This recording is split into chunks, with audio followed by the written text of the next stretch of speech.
Welcome to चाय time crime. मेरा नाम है अनीश कुमार और स्वागत है आपका unveiling shadows the Champa Biswas case में।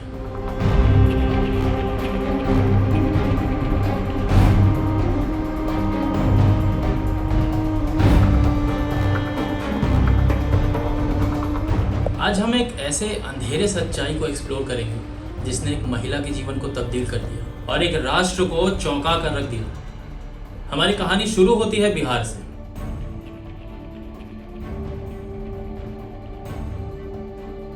एक राज्य जहां उसका समृद्ध इतिहास है।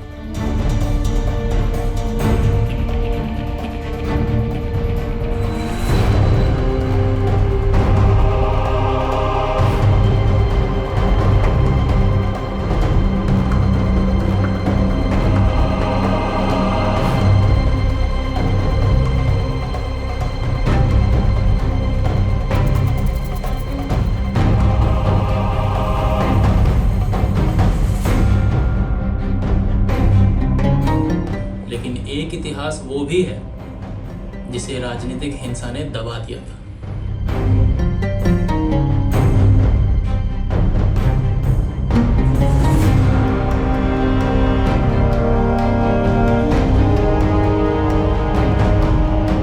साल था 1995।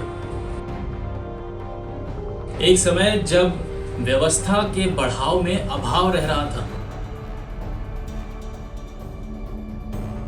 आज हम चंपा बिस्वास की कहानी सुनेंगे, जो कि एक सम्मानित आईएएस अफसर की पत्नी थी।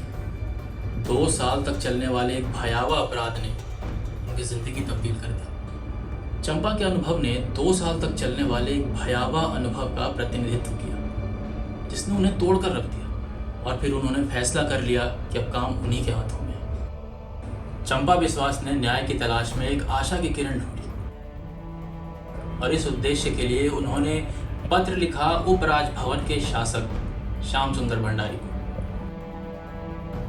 इस पत्र में उन्होंने अपने दिल की बात कही और न्याय के लिए भीख मांगी। चंपा बिस्वास के इस पत्र ने पूरे देश को हिला दिया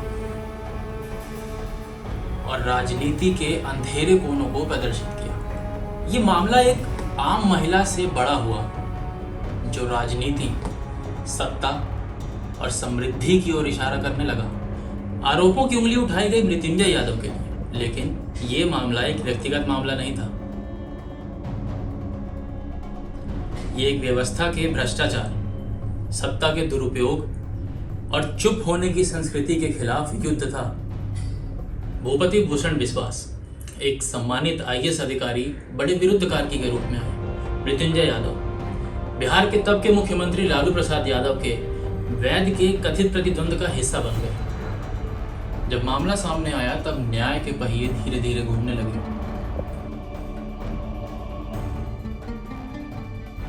चंपा बिस्वास को हर कदम पर व्यवस्था और धमकियों का सामना करना पड़ा।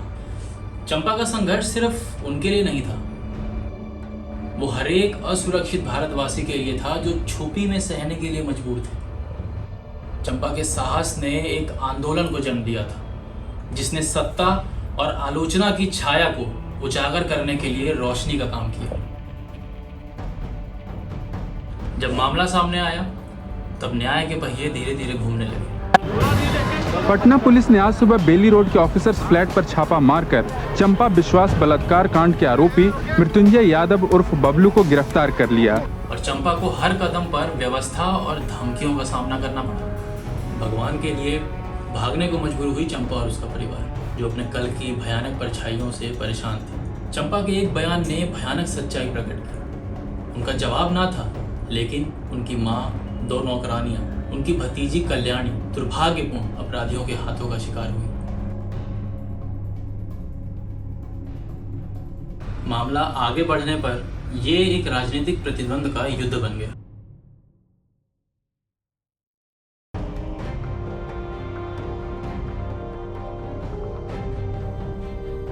मृत्युंजय के पास एक ये अपील है कि उनका कुछ नहीं था, बल्कि समय के प्रमुख नेताओं की सुरक्षा के लिए उनका इस्तेमाल होता था। आईएएस ऑफिसर की वाइफ के साथ दुष्कर्म का आरोप लगाया आपने? हाँ, और साथ में 40 एमएलए मंत्री का नाम था। उन लोगों का क्या हुआ? जबकि चंपा और उसके परिवार को आक्रोश और धमकियों का सामना करना पड़ा था। बताना चाहिए। मैं बता के क्या करती, पति को और बच्चे को मार डालती क्या? पटना उच्च न्यायालय की 2010 की एक रिपोर्ट ने दुरुपयोग के सारे पर्दे तोड़ दिए। मृत्युंजय और हेमलता के बिना अपील को फिर से देखा गया। न्याय के लिए एक उम्मीद की किरण थी। मैं आज तो बहुत खुश हूँ, बहुत ही खुश हूँ। मतलब चंपा विश्वास एक उम्मीद की रोशनी, हमेशा सतत युद्ध के इतिहास में घर की हुई। उनका साहस आने वाली पीढ़ियों को अंधकार से उजागर करेगा।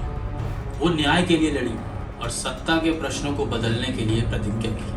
आज हमारा प्रयास यही है कि इस कहानी के माध्यम से आपके आदर्शों और संवेदना को जगाएं, ताकि आप भी एक उजागर की रोशनी बन सकें और किसी भी अप्रिय व्यक्ति के लिए चुप्पी का दौर खत्म हो।